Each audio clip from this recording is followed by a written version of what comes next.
ਜਪਜੀ ਸਾਹਿਬ ਦੇ ਪ੍ਰਾਰੰਭ ਦੇ ਵਿੱਚ ਇਹ ਜੋ ਸ਼ਲੋਕ ਹੈ, ਇਸ ਨੂੰ ਸਿੱਖ ਮੂਲ ਮੰਤਰ ਕਹਿੰਦੇ ਹਨ। ਪਰ ਇਹ ਮੂਲ ਮੰਤਰ ਹੈ ਨਹੀਂ। ਪਹਿਲਾਂ ਮੂਲ ਮੰਤਰ ਦਾ ਅਰਥ ਸਮਝੋ। ਮੂਲ ਦਾ ਅਰਥ ਹੁੰਦਾ ਹੈ ਮੁੱਢਲਾ। ਜਿਵੇਂ ਦਰਖਤ ਦਾ ਮੂਲ ਹੈ, ਮੂਲ ਤੋਂ ਫਿਰ ਅੱਗੇ ਟਾਹਣੀਆਂ ਹਨ, ਫਿਰ ਅੱਗੇ ਪੱਤੇ ਹਨ। ਇਵੇਂ ਹੀ ਇਹ ਮੁੱਢਲਾ ਹੈ। ਮੰਤਰ ਦਾ ਅਰਥ ਹੁੰਦਾ ਹੈ ਉਪਦੇਸ਼। ਗੁਰ ਮੰਤਰਹੀਣਸ ਪ੍ਰਾਣੀ ਤ੍ਰਿਗ ਜਨਮ ਪ੍ਰਸ਼ਟਣਹਿ। ਗੁਰੂ ਦੇ ਮੰਤਰ ਤੋਂ ਹੀਣਾ, ਗੁਰੂ ਦੇ ਉਪਦੇਸ਼ ਤੋਂ ਹੀਣਾ ਪ੍ਰਾਣੀ, ਉਹਦਾ ਤ੍ਰਿਗ ਹੈ ਜਨਮ। ਉਹ ਪਸ਼ੂਆਂ ਦੇ ਸਮਾਨ ਹੈ।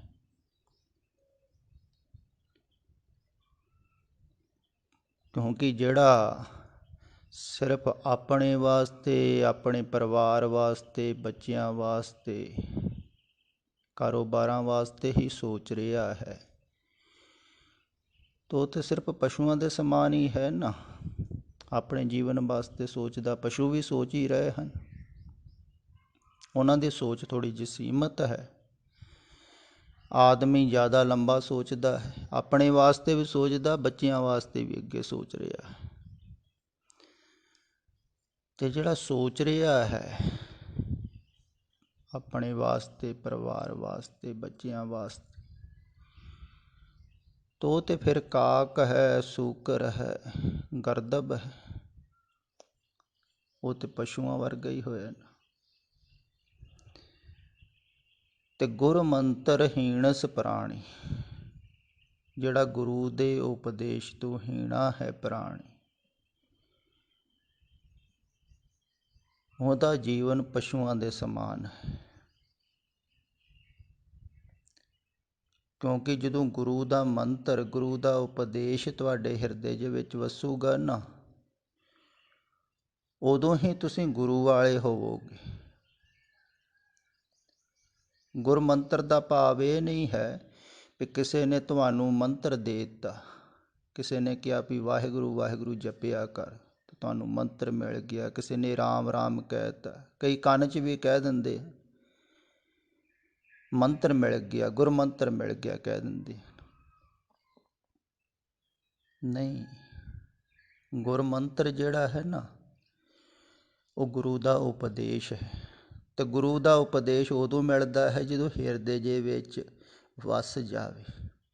ਹਿਰਦੇ ਵਿੱਚ ਵਸੇ ਨਾ, ਉਧਰ ਨੂੰ ਉਹਦਾ ਸਾਰਾ ਜੀਵਨ ਪ੍ਰਵਾਹਿਤ ਹੋ ਜਾਵੇ, ਚੱਲ ਪਵੇ ਉਹ। ਤਾਂ ਹੀ ਗੁਰੂ ਦਾ ਮੰਤਰ ਉਹਦੇ ਹਿਰਦੇ 'ਚ ਵਸਿਆ ਨਾ। ਸਿਰਫ ਮੂੰਹ ਦੁਆਰਾ ਦੁਹਰਾਉਣ ਨਾਲ ਥੋੜ੍ਹੀ ਮੰਤਰ ਮਿਲ ਗਿਆ ਵੀ ਗੁਰੂ ਵਾਲੇ ਹੋ ਗਏ ਤੁਸੀਂ। ਗੁਰੂ ਵਾਲੇ ਹੋਣਾ ਸੁਖਾਲਾ ਨਹੀਂ ਹੈ। ਗੁਰੂ ਦੇ ਉਪਦੇਸ਼ ਨੂੰ ਕਮਾਉਣਾ ਹੈ ਅਤੇ ਜੀਵਨ ਦੇ ਵਿੱਚ ਢਾਲਣਾ। ਜਿਹੜਾ ਢਾਲ ਲੈਂਦਾ ਹੈ ਨਾ, ਉਹਨੇ ਲਿਆ ਹੈ ਗੁਰਮੰਤਰ, ਗੁਰੂ ਦਾ ਉਪਦੇਸ਼। ਇਹਨੂੰ ਕਿਹਾ ਹੈ ਮੂਲ ਮੰਤਰ, ਮੁੱਢਲਾ ਉਪਦੇਸ਼। ਮੁੱਢਲਾ ਉਪਦੇਸ਼ ਕਿਹੜਾ ਹੈ?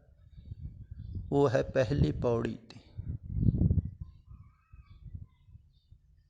ਪਹਿਲੀ ਪੌੜੀ ਤੋਂ ਹੀ ਮੁੱਢਲਾ ਉਪਦੇਸ਼ ਸ਼ੁਰੂ ਹੁੰਦਾ ਹੈ।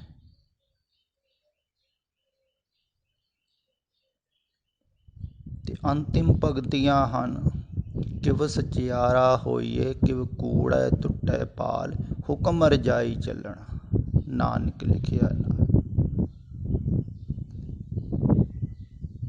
ਇਹ ਹੈ ਮੂਲ ਮੰਤਰ, ਮੁੱਢਲਾ ਉਪਦੇਸ਼।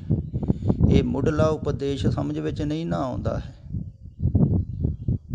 ਤੇ ਫਿਰ ਅੱਗੇ ਇਸੇ ਉਪਦੇਸ਼ ਨੂੰ ਸਮਝਾਉਣ ਵਾਸਤੇ ਗੁਰੂ ਸਾਹਿਬ ਜੀ ਫਿਰ ਵਿਸਥਾਰ ਕਰਦੇ ਹਨ, ਫਿਰ ਹੋਰ ਅੱਗੇ ਖੁਲਾਸਾ ਕਰਦੇ ਹਨ, ਫਿਰ ਹੋਰ ਅੱਗੇ ਸਮਝਾਉਂਦੇ ਹਨ।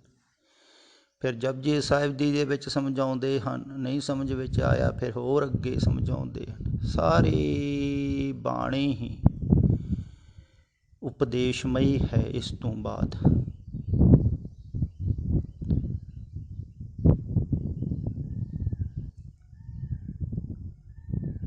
ਤੇ ਉਪਦੇਸ਼ ਜਿਹੜਾ ਹੈ ਨਾ, ਇਹ ਜੀਵਨ 'ਚ ਕਮਾਉਣਾ ਹੈ।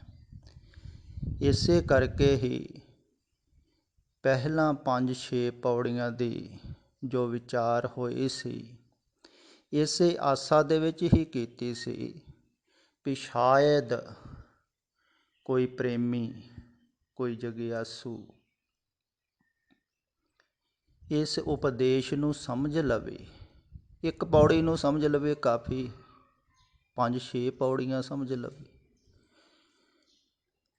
ਤੇ ਹਿਰਦੇ 'ਚ ਵਸਾ ਕੇ ਜੀਵਨ ਦੇ ਵਿੱਚ ਢਾਲ ਲਵੇ ਤੇ ਉਹਨੂੰ ਫਿਰ ਇਹ ਜੋ ਪਹਿਲਾਂ ਗੁਰੂ ਸਾਹਿਬ ਜੀ ਨੇ ਸ਼ਲੋਕ ਉਚਾਰਨ ਕੀਤਾ ਹੈ ਨਾ, ਪਰਮਾਤਮਾ ਦਾ ਸਰੂਪ ਬਿਆਨ ਕੀਤਾ ਹੈ, ਉਹ ਸਮਝ ਵਿੱਚ ਆ ਸਕਦਾ ਹੈ।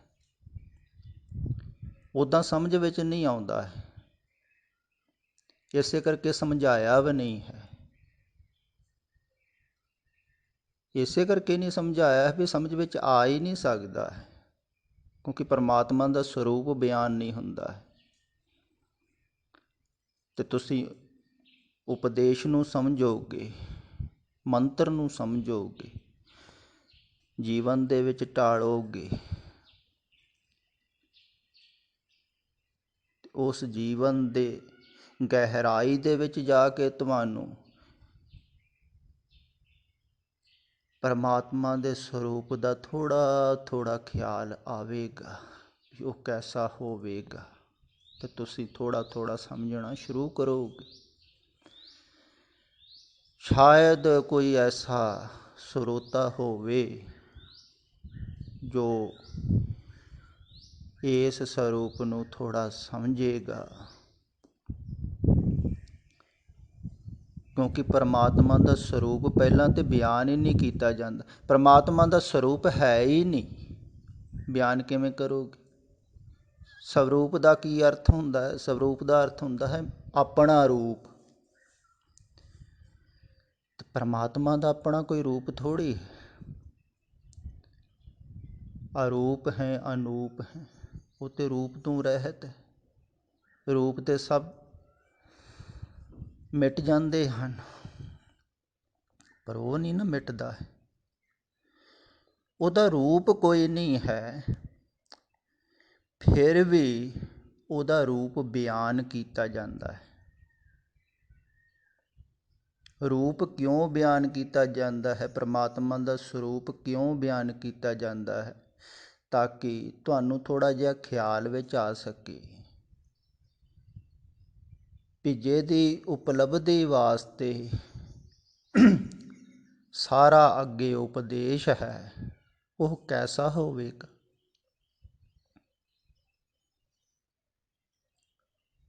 ਜਿਵੇਂ ਪੁਰਾਣੇ ਸਮਿਆਂ ਦੇ ਵਿੱਚ ਨਾ ਧਾਰਮਿਕ ਲੋਕ ਸਨ ਜਿਹੜੇ, ਉਹ ਕੋਈ ਵੀ ਗ੍ਰੰਥ ਰਚਦੇ ਸਨ ਨਾ, ਅਤੇ ਅਜੋਕੇ ਸਮੇਂ 'ਚ ਵੀ ਐਸਾ ਹੈ ਵੀ ਗ੍ਰੰਥ ਦੇ ਵਿੱਚ ਜਿਹਦੇ ਬਾਰੇ ਜ਼ਿਕਰ ਹੈ, ਜਿਹਦੇ ਬਾਰੇ ਦੱਸਿਆ ਜਾ ਰਿਹਾ ਹੈ,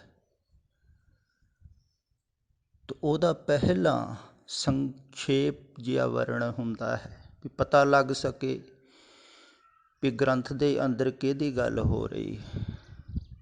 ਤੇ ਉੱਪਰ ਕਵਰ 'ਤੇ ਕਈ ਛਾਪ ਦਿੰਦੇ ਹਨ, 2-4 ਪੰਗਤੀ। ਇਵੇਂ ਹੀ ਜਿਹਦਾ ਉਪਦੇਸ਼ ਹੈ, ਜਿਹਦੇ ਵੱਲ ਇਸ਼ਾਰਾ ਹੈ, ਜਿਹਨੂੰ ਪਾਉਣਾ ਹੈ, ਜਿਹਦੇ ਵੱਲ ਚੱਲਣਾ ਹੈ, ਜੋ ਹੋਣਾ ਹੈ, ਉਹਦੇ ਬਾਰੇ ਥੋੜ੍ਹਾ ਜਿਹਾ ਖਿਆਲ, ਉਹਦੇ ਬਾਰੇ ਥੋੜ੍ਹਾ ਜਿਹਾ ਤੁਹਾਨੂੰ ਸਰੂਪ ਦਾ ਖਿਆਲ ਆ ਸਕੇ। ਸਰੂਪ ਬਿਆਨ ਤਾਂ ਨਹੀਂ ਹੋ ਸਕਦਾ, ਹੁਣ ਬਿਆਨ ਵੀ ਕਿਵੇਂ ਕਰਦੇ ਹਨ ਸਰੂਪ ਪ੍ਰਭੂ ਦੇ ਪਿਆਰੇ। ਪਰਮਾਤਮਾ ਦਾ ਸਰੂਪ ਜਦੋਂ ਬਿਆਨ ਕਰਨਾ ਹੁੰਦਾ ਹੈ ਨਾ,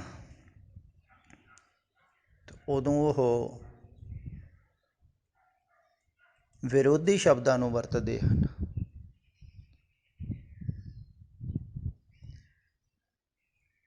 ਜਿਵੇਂ ਸਰਗੁਣ, ਨਿਰਗੁਣ, ਨਿਰੰਕਾਰ, ਸੁਨ ਸਮਾਧੀ ਆਪ, ਆਪਨ ਕੀਆ ਨਾਨਕਾ ਆਪੇ ਹੀ ਜਾ।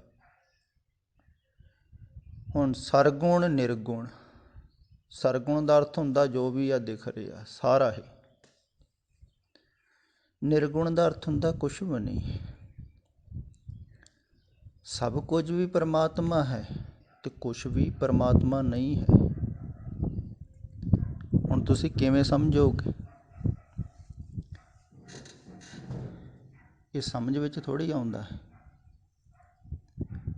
ਵੀ ਜਾਂ ਤਾਂ ਕਹੋ ਕੁਛ ਵੀ ਪਰਮਾਤਮਾ ਨਹੀਂ ਹੈ, ਨਾ ਨਾਸਤਿਕ ਕਹਿੰਦੇ ਹਨ ਕੁਛ ਵੀ ਨਹੀਂ ਹੈ। ਚਲੋ ਇੱਕ ਪਾਸੇ ਲੱਗ ਗਈ ਗੱਲ। ਆਸਤਿਕ ਕਹਿੰਦੇ ਹੈ ਸਭ ਕੁਛ ਹੀ ਪਰਮਾਤਮਾ ਹੈ। ਤੇ ਇੱਕ ਪਾਸੇ ਦੀ ਗੱਲ ਕਰੋ, ਪਰ ਨਹੀਂ, ਪਰਮਾਤਮਾ ਦੇ ਸੰਬੰਧ ਵਿੱਚ ਐਸਾ ਹੀ ਹੁੰਦਾ ਹੈ। ਪਰਮਾਤਮਾ ਨੂੰ ਦੱਸਣਾ ਹੋਵੇ ਨਾ, ਇੱਕ ਪਾਸੇ ਇਸ਼ਾਰਾ ਨਹੀਂ ਹੁੰਦਾ ਹੈ। ਅੰਦਰ ਵਸੇ ਬਾਹਰ ਵੀ ਉਹੀ, ਅੰਦਰ ਵੀ ਉਹ ਤੇ ਬਾਹਰ ਵੀ ਉਹ। ਸੂਖਸ਼ਮ ਤੇ ਸੂਖਸ਼ਮ ਕਰ ਚੀਨੋ, ਬਿਰਦਨ ਬਿਰਦ ਬਚਾਇਓ। ਛੋਟੇ ਤੋਂ ਛੋਟਾ ਤੇ ਵੱਡੇ ਤੋਂ ਵੱਡਾ ਵੀ ਉਹ। ਨੇੜੇ ਤੋਂ ਨੇੜੇ ਵੀ ਪਰਮਾਤਮਾ ਹੈ ਤੇ ਦੂਰ ਤੋਂ ਦੂਰ ਵੀ ਹੈ। ਹੁਣ ਕਿਵੇਂ ਸਮਝੋਗੇ ਤੁਸੀਂ? ਜਦੋਂ ਐਸੀ ਗੱਲ ਕੀਤੀ ਜਾਂਦੀ ਹੈ ਨਾ ਵਿਰੋਧੀ, ਤਾਂ ਉਹਦਾ ਭਾਵ ਹੁੰਦਾ ਹੈ ਵੀ ਵਿਰੋਧੀ ਗੱਲ ਜਿਹੜੀ ਹੈ ਇੱਕ ਦੂਸਰੇ ਨੂੰ ਕੱਟ ਦਿੰਦੀ ਹੈ ਤੇ ਤੁਹਾਡੇ ਹੱਥ ਦੇ ਵਿੱਚ ਕੁਛ ਵੀ ਨਹੀਂ ਬਚਦਾ। ਹੁਣ ਜਿਵੇਂ ਕਿਹਾ ਜਾਂਦਾ ਹੈ ਨੇੜੇ ਤੋਂ ਨੇੜੇ ਵੀ ਹੈ ਪਰਮਾਤਮਾ ਤੇ ਦੂਰ ਤੋਂ ਦੂਰ, ਕੀ ਸਮਝੋਗੇ? ਜਾਂ ਤਾਂ ਕਹੋ ਨੇੜੇ ਹੈ ਜਾਂ ਕਹੋ ਦੂਰ। ਇਹਦਾ ਕੀ ਮਤਲਬ ਹੋਇਆ ਵੀ ਹੈ ਹੀ ਨਹੀਂ।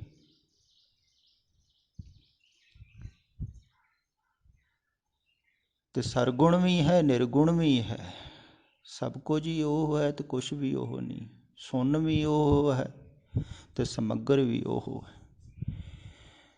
ਤੇ ਪਰਮਾਤਮਾ ਦਾ ਜਦੋਂ ਸਰੂਪ ਬਿਆਨ ਕੀਤਾ ਜਾਂਦਾ ਹੈ ਨਾ, ਤੇ ਵਿਰੋਧੀ ਸ਼ਬਦਾਂ ਦੁਆਰਾ ਕੀਤਾ ਜਾਂਦਾ ਹੈ। ਤੇ ਜਦੋਂ ਵਿਰੋਧੀ ਸ਼ਬਦਾਂ ਦੇ ਨਾਲ ਸਰੂਪ ਬਿਆਨ ਕੀਤਾ ਜਾਵੇਗਾ, ਤੁਸੀਂ ਕਿਵੇਂ ਸਮਝੋਗੇ? ਪਹਿਲੀ ਗੱਲ ਤਾਂ ਉਹਦਾ ਸਰੂਪ ਕੋਈ ਨਹੀਂ,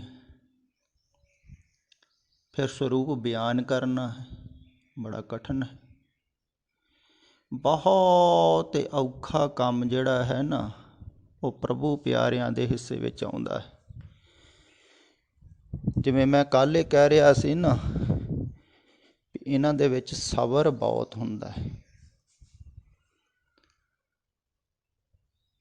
ਵੀ ਉਹ ਕੰਮ ਕਰ ਰਹੇ ਹਨ ਜਿਹੜਾ ਕਰਨਾ ਬਹੁਤ ਕਠਿਨ ਹੈ, ਕਿਉਂਕਿ ਉਹਨਾਂ ਨੂੰ ਸਮਝਾ ਰਹੇ ਹਨ, ਉਹਨਾਂ ਨੂੰ ਦੱਸ ਰਹੇ ਹਨ ਜਿਨ੍ਹਾਂ ਨੂੰ ਸਮਝ ਵਿੱਚ ਨਹੀਂ ਆ ਸਕਦਾ।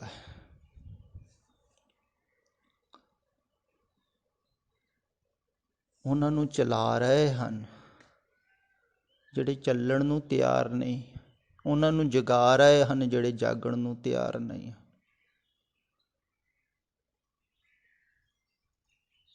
ਤੇ ਬਹੁਤ ਕਠਿਨ ਹੈ। ਦੇਖੋ ਉਹਨਾਂ ਦਾ ਸਬਰ। ਉਹ ਗੱਲ ਕੀਤੀ ਜਾ ਰਹੀ ਹੈ ਜਿਹੜੀ ਬਿਲਕੁਲ ਮਨ ਦੇ ਵਿਪਰੀਤ ਹੈ। ਹੁਣ ਤੁਸੀਂ ਇਉਂ ਸੋਚੋ ਵੀ ਤੁਹਾਡੇ ਮਨ ਦੇ ਉਲਟ ਕੋਈ ਗੱਲ ਕਰੇ, ਤੁਸੀਂ ਉਹਨੂੰ ਸੁਣੋਗੇ?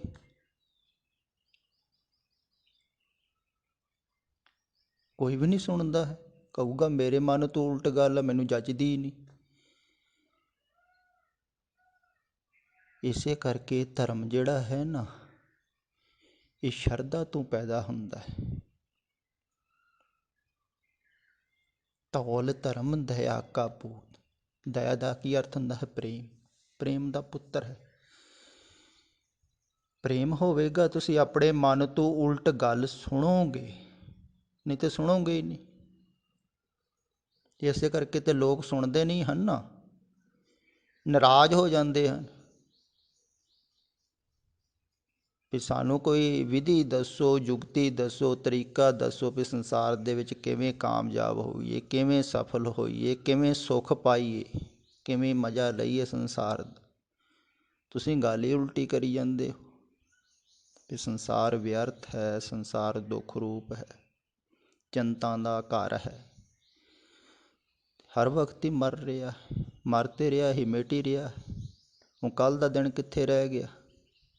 ਕਿਤੇ ਮਿਲਦਾ ਹੈ? ਤੁਹਾਡੀ ਸਿਮਰਤੀ 'ਚ ਛੋਟਾ ਮੋਟਾ ਕਿਤੇ ਖਿਆਲ ਹੋਊਗਾ, ਨਹੀਂ ਤੇ ਉਹ ਵੀ ਮਿਟ ਜਾਣਾ। ਕਿੱਥੇ ਹੈ ਪਿਛਲਾ ਸਮਾਂ? ਗਿਆ ਹੋਇਆ ਕਿੱਥੇ ਗਿਆ? ਅੱਜ ਵਾਲਾ ਵੀ ਮਿਟ ਜਾਣਾ, ਮਿਟ ਹੀ ਰਿਹਾ।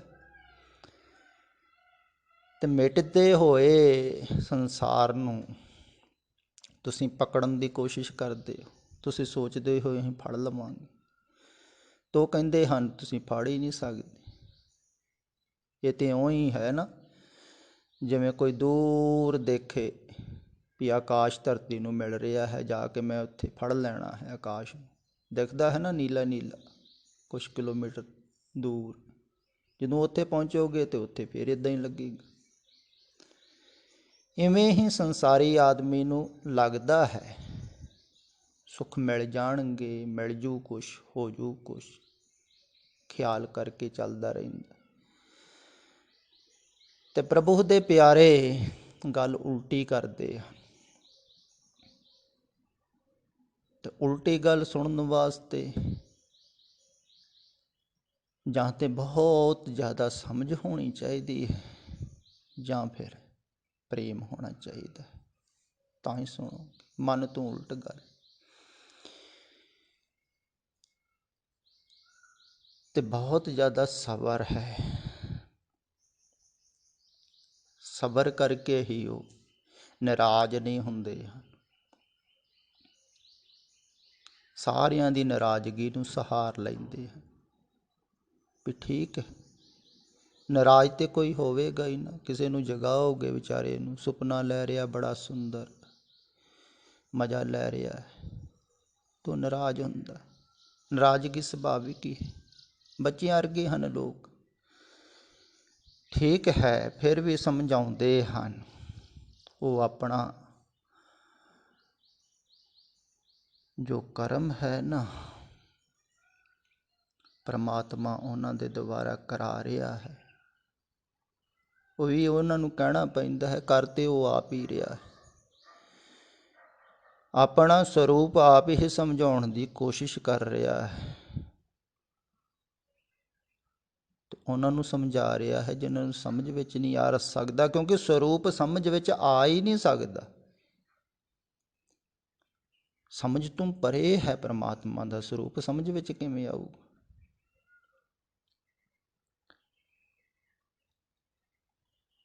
ਤੇ ਸਮਝਾਉਣ ਵਾਸਤੇ ਨਹੀਂ ਸਰੂਪ ਬਿਆਨ ਕੀਤਾ ਜਾ ਰਿਹਾ, ਸਿਰਫ ਤੁਹਾਡੇ ਖਿਆਲ ਵਿੱਚ ਆ ਸਕੇ ਕਿ ਕੁਛ ਐਸਾ ਹੈ ਜਿਹੜਾ ਸਮਝ ਵਿੱਚ ਨਹੀਂ ਆਉਂਦਾ ਹੈ,